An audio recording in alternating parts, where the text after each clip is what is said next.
Hello, everyone. My name is Jenny Sender, and welcome to this broadcast of a new message teaching release. For those of you who are fairly new here, I have a few words about the new message. It is comprised of hundreds of teachings given by the Angelic Assembly to Marshall Vion Summers.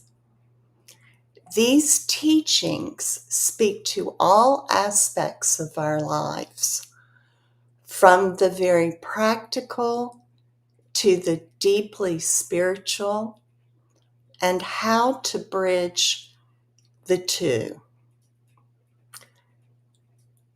These teachings speak of purpose and contribution to this world during a time of great challenges. It speaks of these great challenges, our rapidly changing environments, the great waves of change, and the intent and impact of alien intelligent beings on Earth, the intervention. And the new message provides the preparation for building our foundation so that we can be functional during these great challenges. It speaks of movement, of getting from a place of perhaps of growing awareness, of feeling a need for purpose, of asking deeper questions about life, to that place of beginning to live more fully the life each person is meant to live.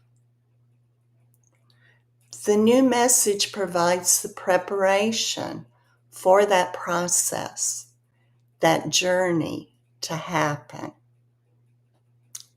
In short, it speaks to the deep need of the human soul. Today we're going to listen to a teaching called The Presence of the Teachers. This teaching was revealed to Marshall on August 26, 2008, and it is now available on the New Message website. This revelation is full of so much, but for me, I have selected two quotes to share that where the revelation has clarified for me the role of our teachers, our spiritual teachers, in helping each person to do what they came here to do in this world at this time. So the first quote to share with you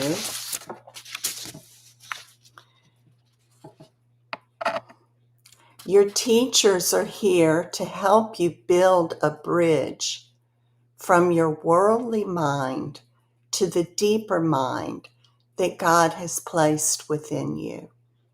That is the purpose of your teachers. Whatever counsel they may give you over time, however often you may experience their presence in your life, it is for this purpose, to counteract the negative forces and influences of the world around you and to support you building a deeper connection.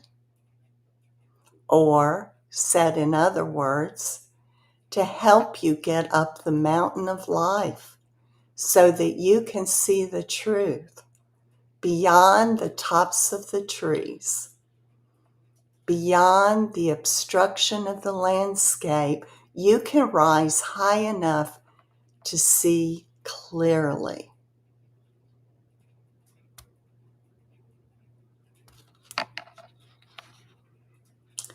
And moving to the second quote, and this is speaking of the bond you have with your teachers. This bond is deep and intrinsic. It has purpose, meaning, and direction, and therefore serves as a template for how you must establish your deeper relations with others in the world, with other people, and with the world itself. In this, your teachers serve as a demonstration of what true relationship really is. A relationship that is built upon purpose and power and accomplishment in life.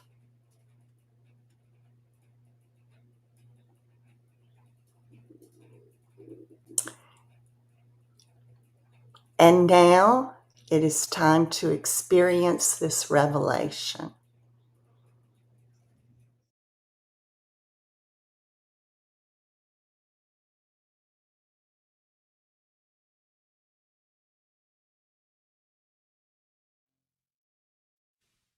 God's greatest providence to humanity is the power and presence of knowledge that has been given to each individual. For the God of the entire universe cannot be preoccupied with human affairs, or with the affairs of any one individual. And yet God speaks to each person, and has created a deeper conscience within each person. And God's will can flow through knowledge within each person. It is a miracle beyond human comprehension. It is beyond the grasp of the intellect. And yet there are other forces in life who support God's purpose. There are spiritual powers in the universe who support God's will and purpose. For you not only have knowledge within yourself to guide you, to protect you, and to prepare you for living a greater life in the world, but you also have teachers who are part of the angelic host, who watch over your progress, and who at certain times will give you insights and send ideas into your mind to assist you and to encourage you to follow your conscience, the deeper conscience that God has placed within you. Your teachers will not reveal themselves to you. That only happens under very rare circumstances. For you cannot become preoccupied with your teachers. You cannot become obsessed with them. Because if you do, you lose sight of what you must accomplish here in the world and your own responsibilities. It is more important to keep your eyes focused outward, but with the power and presence of knowledge moving you. The fact that you have teachers watching over you and others is very significant. However, do not think that you yourself have your own set of teachers, as if you have your own personal guiding angels, because that is not the case at all. What is true here is that those who are your teachers, who are members of your spiritual family, who have been assigned to watch over you, also watch over many others. It is as if they are gardeners, and you are but one of the plants that they are cultivating and watching. They are not with you at every moment. They are not standing by your side. They are not available every time you call. They are like traveling doctors in the countryside who must travel over long distances to see their patients. But if you call for them, or if you call for guidance, or if you ask for the truth to be revealed, and you ask this with great sincerity, then they will respond. And how they respond will be determined by your nature and your level of development. Perhaps an idea will come into your mind. Perhaps you'll have a feeling or see an image. Perhaps you'll have a strong sense that something must be done or that something must be avoided. In many cases, this is your teacher speaking to you. But of course, at the level of your own awareness, this can be very difficult to discern, for you have many motivations in your mind. Do not think that any deep feeling comes from knowledge. Do not think that any creative thought comes from your teacher.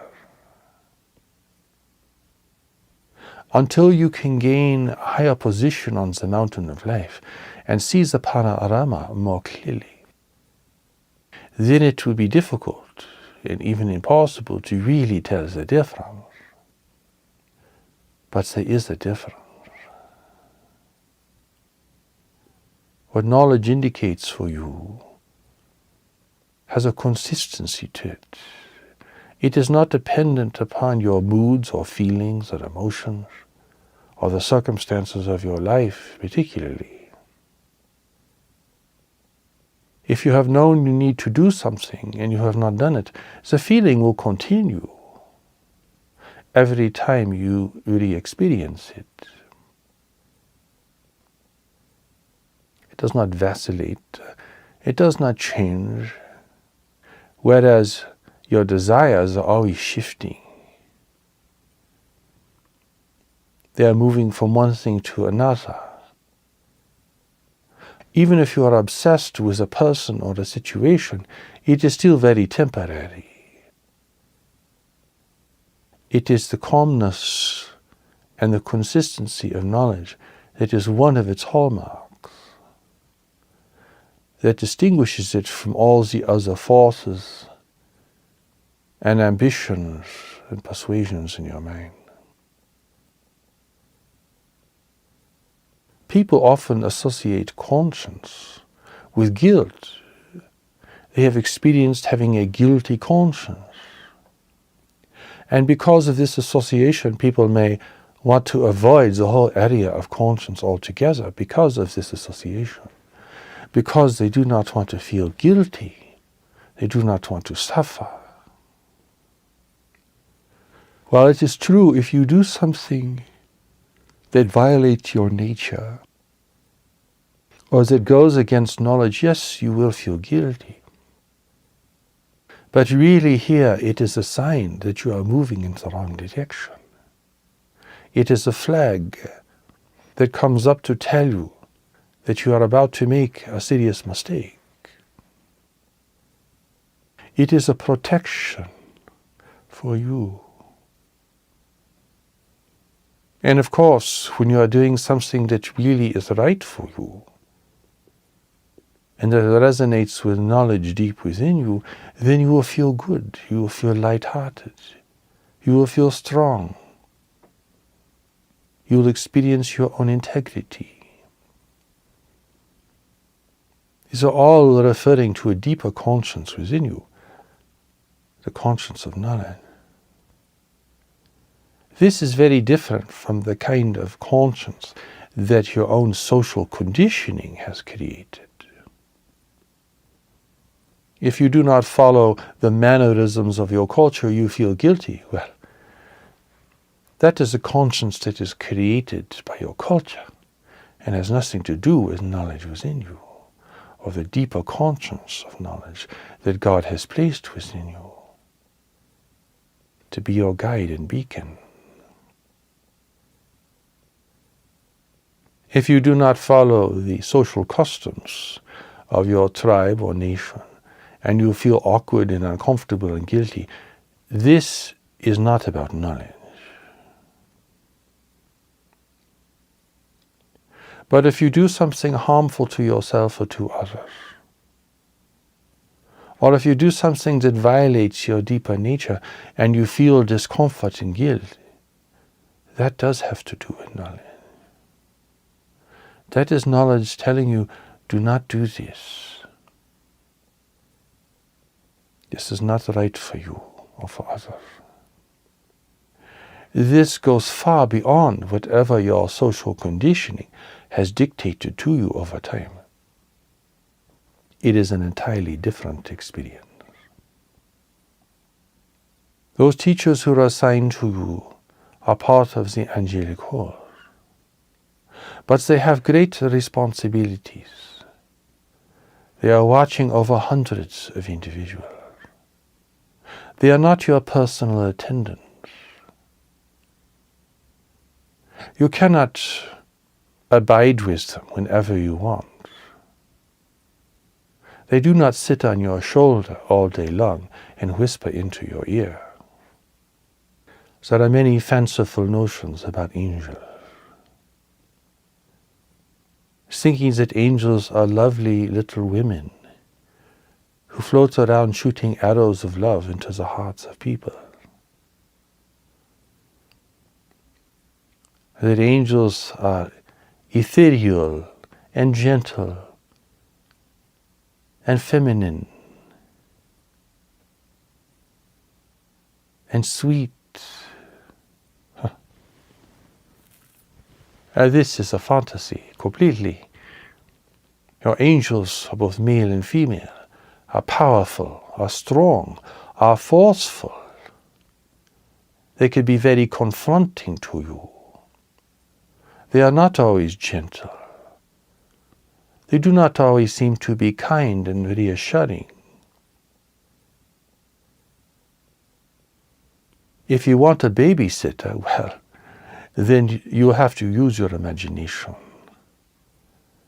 But the reality of your teachers is something else entirely. You will not experience them directly, except under very rare circumstances and facing very rare situations. You may never have any experience directly of who they are, because they cannot become your focus. If you fall in love with your teachers, you will not be able to function in the world. You will not attend to your duties and responsibilities here adequately. And your imagination will begin to conjure up conversations with your teachers, images and messages from your teachers, and before you know it, you are creating a whole reality for yourself that has nothing to do with the reality of life. Yet at this moment it is important to know that you have powerful support. But this support will not encourage you to do things that go against knowledge within yourself. Your teachers are not here to give you what you want, to fulfill your desires and ambitions, to cushion you against all of life's difficulties, to spare you from the consequences of your errors. You may want wealth and beauty, comfort and reassurance, but your teachers are not here to give you these things. What they provide is what is essential for your mission and your journey in life. Their reassurance is for this purpose. Their counsel is for this purpose. They are here to support you in recognizing, in experiencing, and expressing your greater purpose for coming into the world. That is their only focus. If you want them to give you other things, then you will be disappointed. And if you think they are giving you other things, then you can be sure that it is your imagination you are following and not the reality of your teacher. It is important to see the angelic host whom you will encounter and experience as teachers and not simply as comforters or those who create miracles for you. When people rely on miracles, well, something is missing. Either their situation has become hopeless, or they are not really taking responsibility for the actions that they must take. And so they have given up and now must rely upon miracles. A very poor people rely on miracles because they have no social power, because they cannot affect any significant change in their environment. The real miracle is the power and the presence of knowledge within you. Your teachers are here to encourage and promote you developing a connection and a relationship with knowledge as the foundation of your life, as the source of your certainty and direction. Your teachers are not here to take the place of this. And that is why you cannot become so reliant upon them, thinking to yourself, oh, my teachers told me this, and my teachers told me that, and my teachers are guiding me here, and my teachers are guiding me there. If you begin to think like this, then you are really missing the point. It is knowledge within you that must become strong. And you must become strong and competent and wise and discerning to receive the power and the presence of knowledge and to carry it successfully in the world, in a world where knowledge is unknown and is not respected. That is why your teachers cannot be the emphasis. You cannot bypass your fundamental responsibility and become reliant upon a spiritual force to guide you and to counsel you and to protect you. Do not think you have a guardian angel that is always with you, watching over you, as if you're a little child and it was like your mother or your father.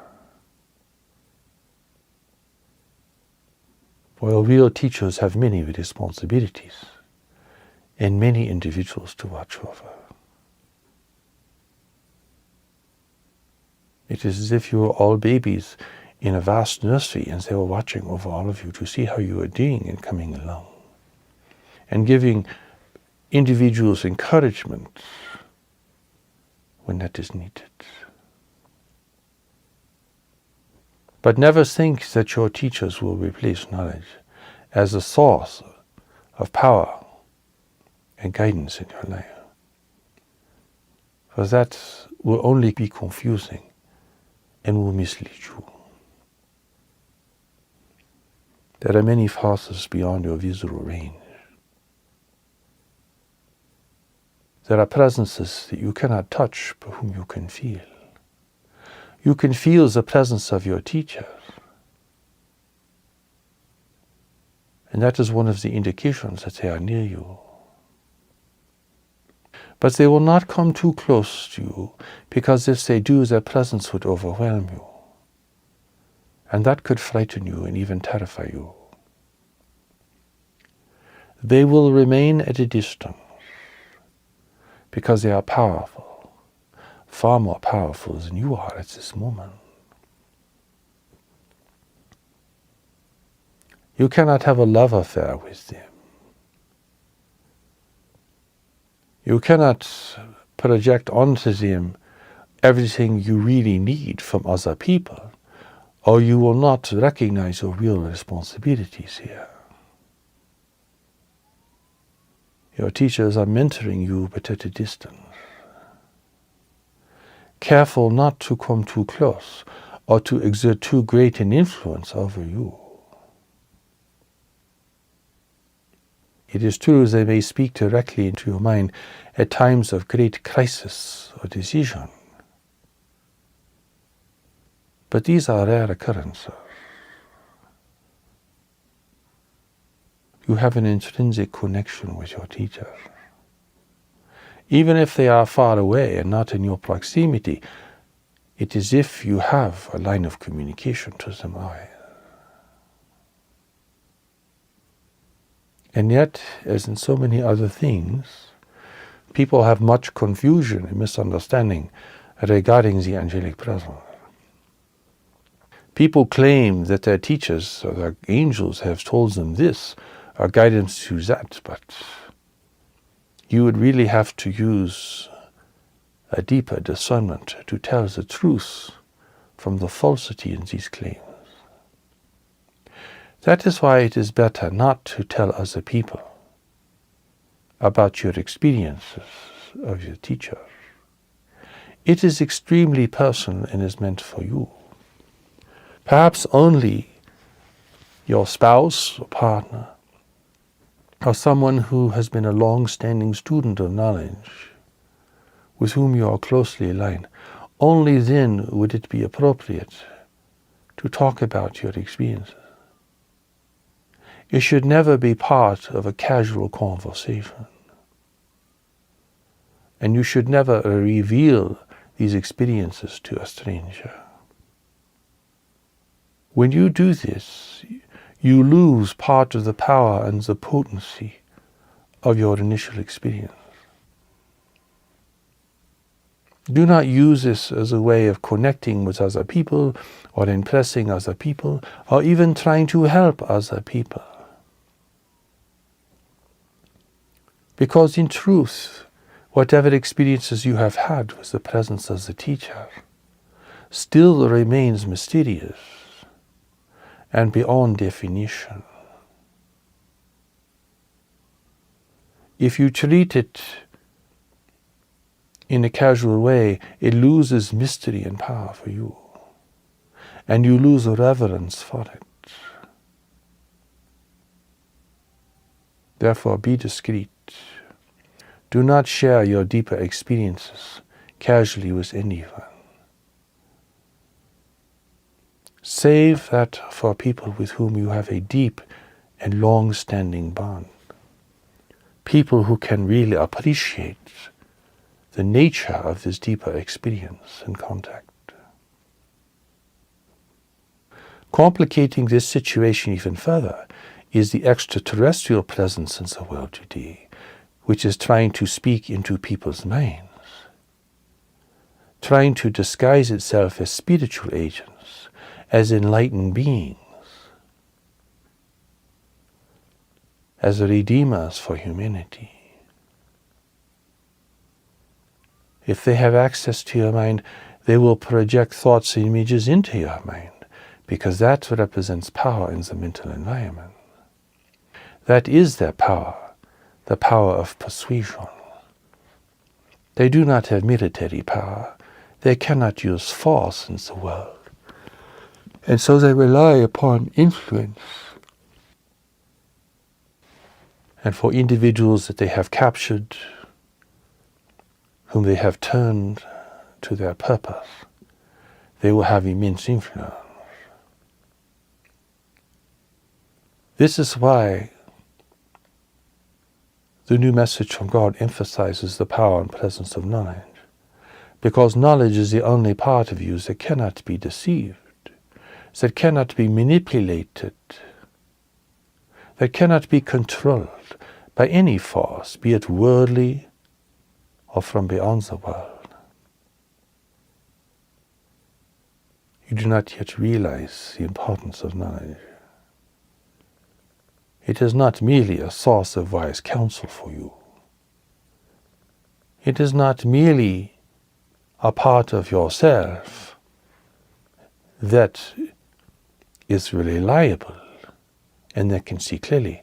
It represents your safety and your security in the face of opposing forces that have immense power of influence.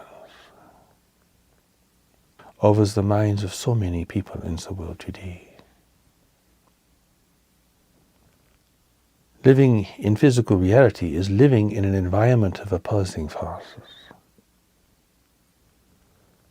Therefore, it is necessary to gain maturity in being able to discern these forces and to distinguish them effectively. If you follow everything that comes into your mind, you will be a slave to other forces. And your life will be one calamity after another. It is discerning what you will think about. It is carefully choosing what you will do and who you will be with, and what forms of action and what activities you will involve yourself in. Here you must bring great clarity and objectivity to your own experience, which is something that very few people have done. Your teachers will support you in this, for this is fundamental.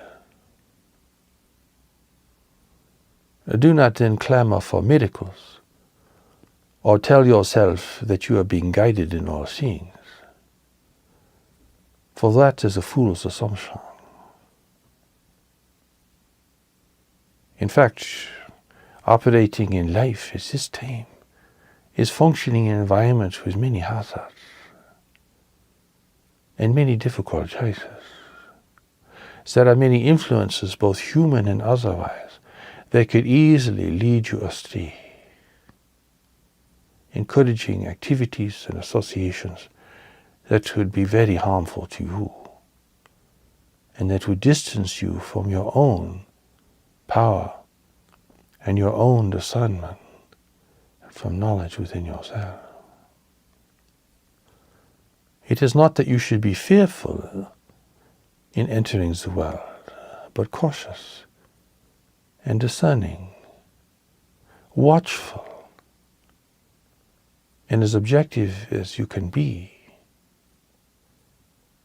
This is what the animals do, because they realize that their environment has hazards, both hazards and opportunities. The same is true for individuals, for people everywhere. Rich or poor, there are hazards. The poor have many hazards that are much closer at hand, that are part of their daily experience. But the wealthy have other kinds of hazards, which are more difficult to discern and more subtle in nature. Governments try to influence you. Religions try to influence you. Commercial interests try to influence you. Your family tries to influence you. Even the intervention from races from around the world may well focus upon you and try to influence you. How can you possibly think clearly in such an environment of influence? How could you make a wise decision when there are so many forces pulling you to make other decisions? These are important questions.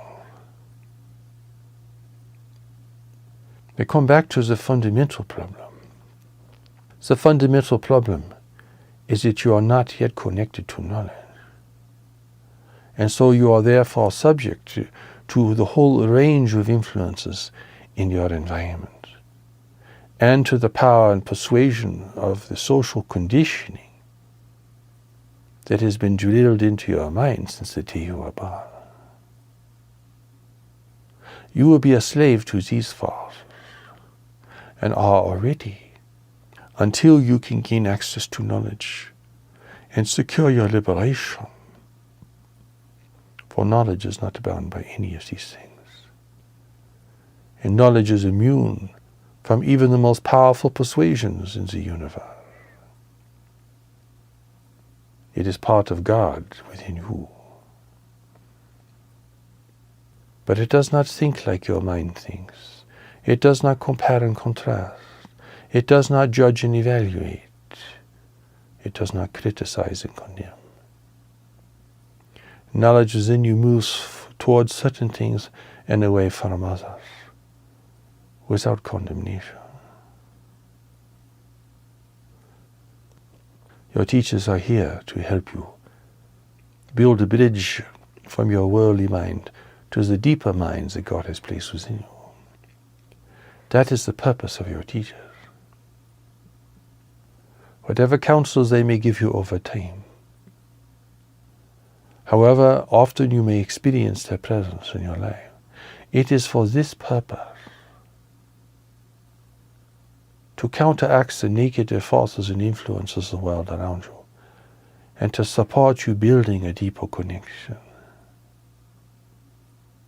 Or, said in other words, to help you get up the mountain of life so that you can see the truth beyond the tops of the trees, beyond the obstruction of the landscape. You can rise high enough up to see clearly. This is providence. To have knowledge within you and to have the presence of the teachers is providential. But like all things in this world, it must be clarified. For anything sacred and profound becomes adulterated in the world. It becomes associated with other things. It becomes corrupted by people's ambitions, people's desires, people's fear and aggravation. That is why there must be a constant clarification. It is like cleaning your clothes. You have to keep doing it, or they become dirty and unfit for you to wear. That is why your spiritual understanding has to go through constant cleaning, or it accumulates the dirt of the world, the corruption of people's perceptions, the corruption of your own misunderstanding. You have to keep cleaning the mirror, or you will not be able to see yourself.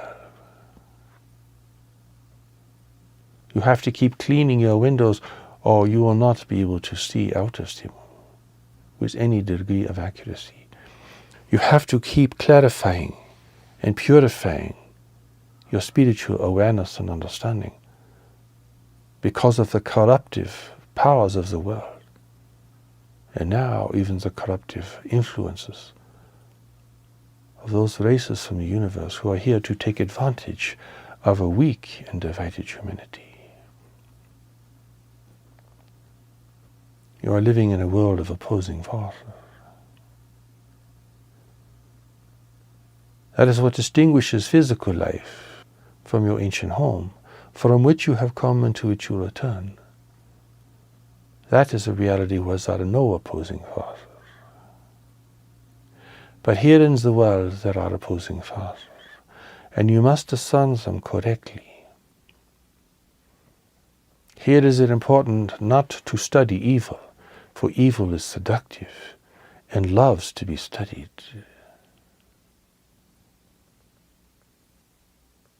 Knowledge within you will indicate what is valuable and what is not, what is safe and what is not, who to go with and who not to go with, what to invest yourself in and what not to invest yourself in.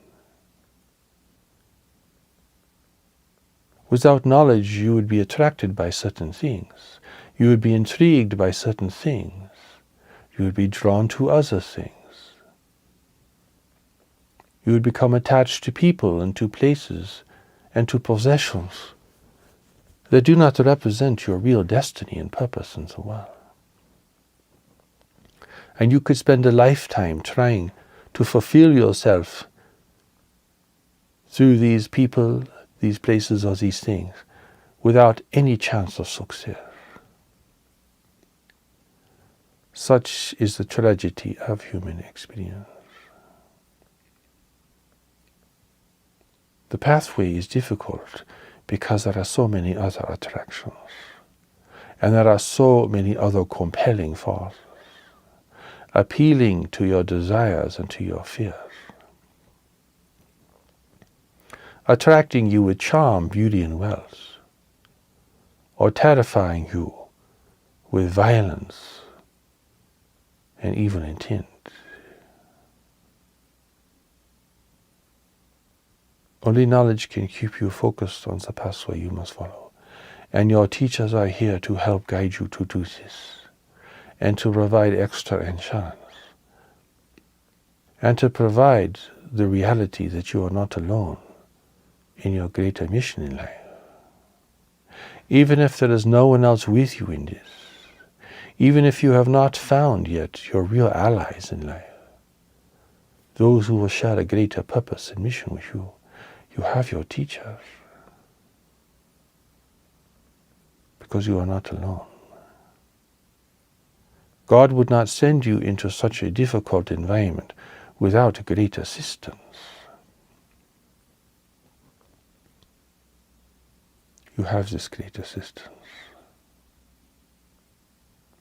To experience the presence of your teachers, you must learn to become still and observant. You must quiet your mind and learn how to focus your mind. Become sensitive to your environment and to the presences that fill that environment. Whether these presences have a physical form or not. You must develop a greater sensitivity and a greater discernment.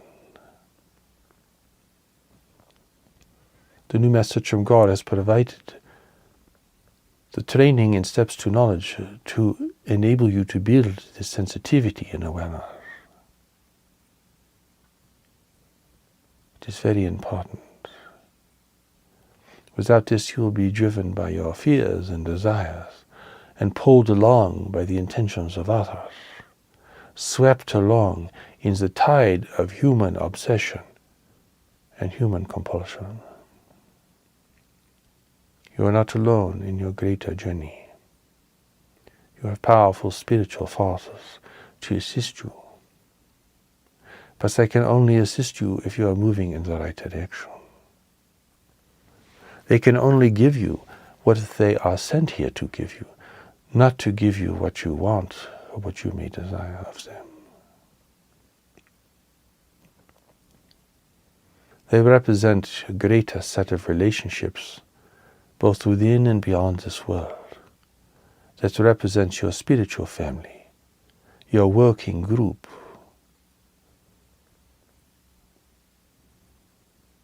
Your teachers are senior members of your spiritual family. They have already completed their work in manifest reality. Now they must dedicate themselves to assisting those who remain behind. They have climbed the mountains that you must climb. Now they must come down and help the others up. Once you have achieved greatness, you must contribute to your greatness to others. Once you have fulfilled your mission in physical reality, you must assist others who are trying to find theirs. This is part of God's plan. It is a plan that affects life throughout the universe, in all dimensions, in all realities. Therefore, it is not like you become enlightened and you go to God and you live in God for eternity in a state of ecstasy. No, once you develop the appropriate skills and awareness and have graduated from a life of conflict in opposing forces, then you must serve others who remain behind. It will not be something that is adverse to your nature to do this. It will be entirely natural. In fact, knowledge within you will indicate this, because this is part of your responsibility to creation itself. Your teachers know what being in manifest life is like. They know the difficulties and the trials. They recognize the opposing forces. They understand your own tendencies They could lead you to acquiesce to these opposing forces. They understand your nature and your temperament, your strengths and your weaknesses. They amplify for you the power and presence of knowledge. Because fundamentally, knowledge is what unites you in relationships. And though you may not yet be aware of it, you are already united with your teachers. You do not have to build relationship with them. You only have to build an awareness of the relationship that already exists. This relationship will not be about hobbies and interests and the distinctions of personalities.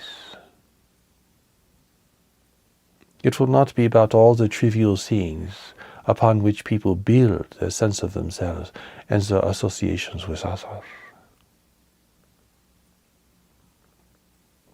This bond is deep and intrinsic. It has purpose, meaning, and direction, and therefore serves as a template for how you must establish your deeper relations with others in the world, with other people, and with the world itself. In this, your teachers serve as a demonstration of what true relationship really is. A relationship that is built upon purpose and power and accomplishment in life. Here the affinity is deep. The recognition is complete. It is deep and complete for your teachers, but not yet for you. For you have not gained the skill and the desire for the truth and the discernment and awareness yet to realize that you are not alone in the world and that you have come here for a greater purpose. Your teachers will remain mysterious. Do not think that you can describe them. Do not give them names and describe their personality and their features, because this is your imagination. Even if they gave you their names, they would remain mysterious.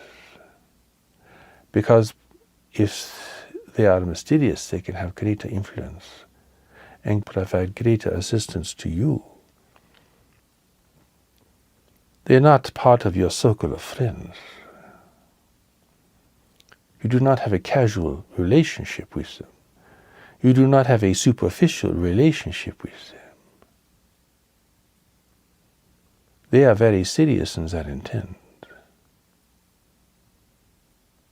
They take their relationship with you very seriously. They are committed to it. They are clear about its purpose and function and its value.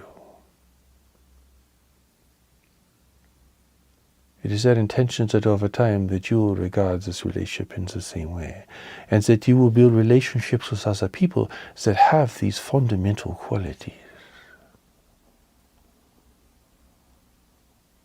And that your life will not be a trivial pursuit,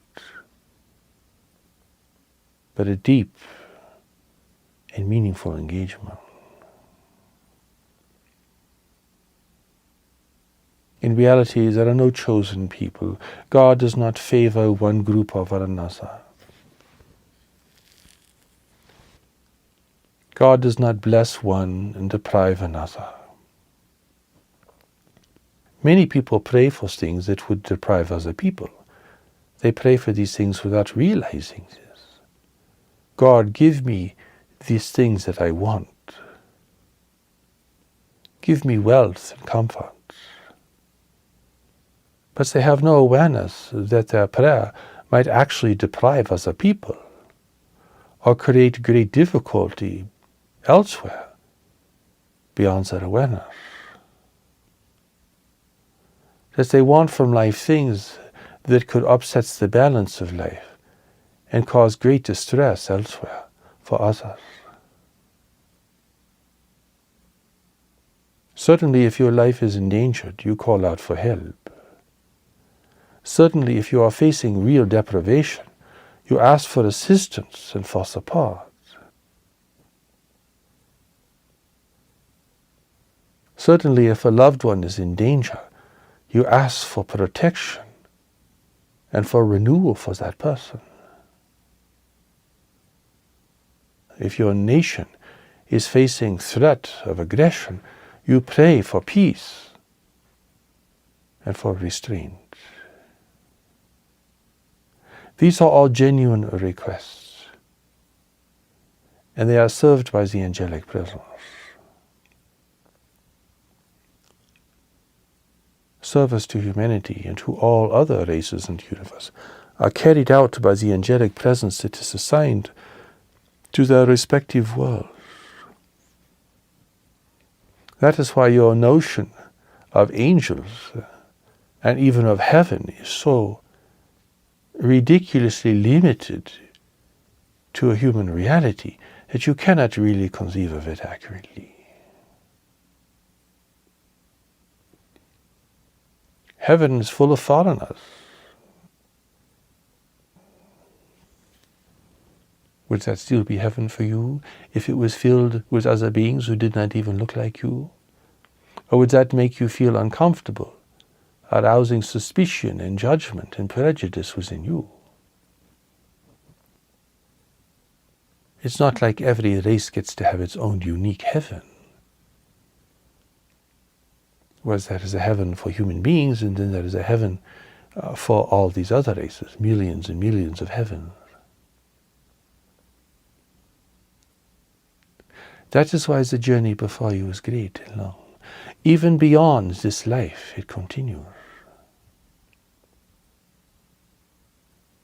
It is building the capacity for ever greater dimensions of relationship. For what is heaven but the ultimate dimension of relationship? If you can barely have a relationship with yourself, if you struggle to have a relationship with anyone else, well, clearly you do not have the capacity yet to be in your ancient home fully. God is not going to wave a wand over you and dissolve your limitations, because God did not create your limitations. It is you who must outgrow them over time, through many circumstances, through great service, and through the accumulation of real wisdom. The journey is great. Many people think if you are a good boy, a good girl, you go to heaven. If you are bad, you go to hell. That is it. But this is a completely ignorant. You have no idea what returning to your ancient home really means and what it would require of you. If you still desire to live in separation, if you still want to be a distinct and separate individual, God is not going to come and destroy that. Even though it ultimately is a path of suffering and disassociation, God is not going to destroy that. And so until you can reclaim relationship into yourself and takes the long and many faceted journeys this will require, then you will outgrow this need to be separate and apart. And that will prepare you for your ancient home. It is a great journey of return. Certainly it does not end with this life. This life is only a chapter in a much greater story. Humanity's understanding of religion and God is necessarily very limited. Humanity knows nothing of the greater community of life in which you have always lived. It thinks of God in terms of human values, human images, human behavior and human qualities. Certainly that is limited within the greater context of life in the universe. If God is the author of all life in the universe, then clearly you are dealing with a God that is not limited to human qualities and human values. And if heaven includes all of creation, and if the separated includes everyone living in manifest life in the universe, then it is a much bigger picture, you see. It is no longer a child's story. To cross over the threshold from being simply living in one world with one God, one heaven, one hell, to emerging into a greater community awareness is an immense threshold of understanding. It is entering an entirely new paradigm of experience, a paradigm of experience you cannot exhaust. It is like growing from being a child to being an adult.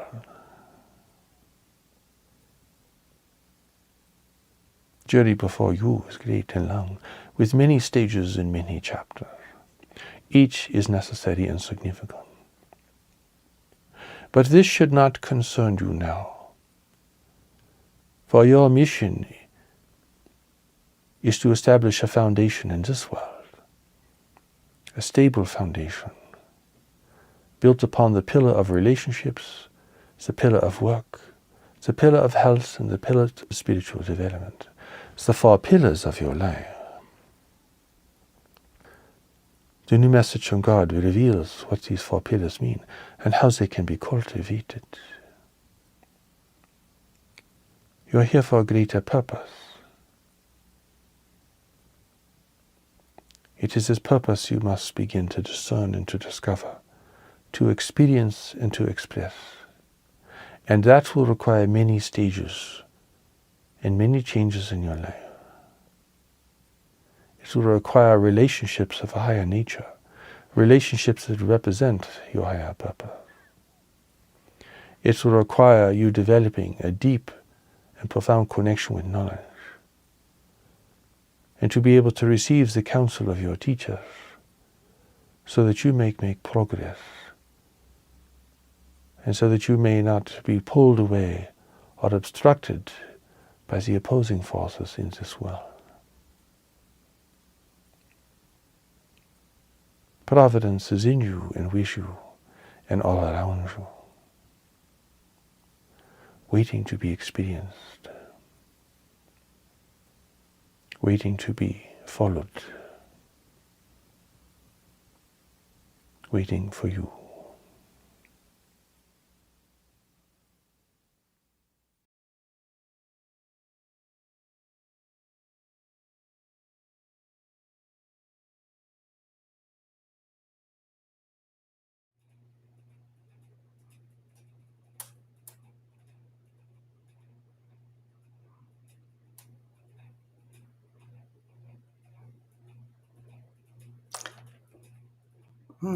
Providence. Oh, there's a lot to be with here. I'm grateful this teaching is now available for the world and for our studenthood in the way of knowledge. Thank you to those who worked to make this teaching available and our opportunity to experience it together today. We have some upcoming events I'd like to review real quick.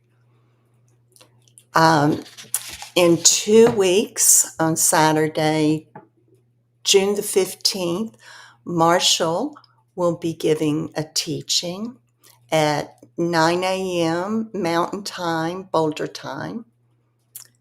And then there will be a new teaching release the beginning of July, the first Saturday, which is July 6th, and that will also be at 9 a.m. Mountain Time, Boulder Time. Please join us for the discussion of this teaching. It will be on the Discord app. The chat room, I believe, is called Studenthood Chat. So I will meet y'all there briefly. So thank you for joining us.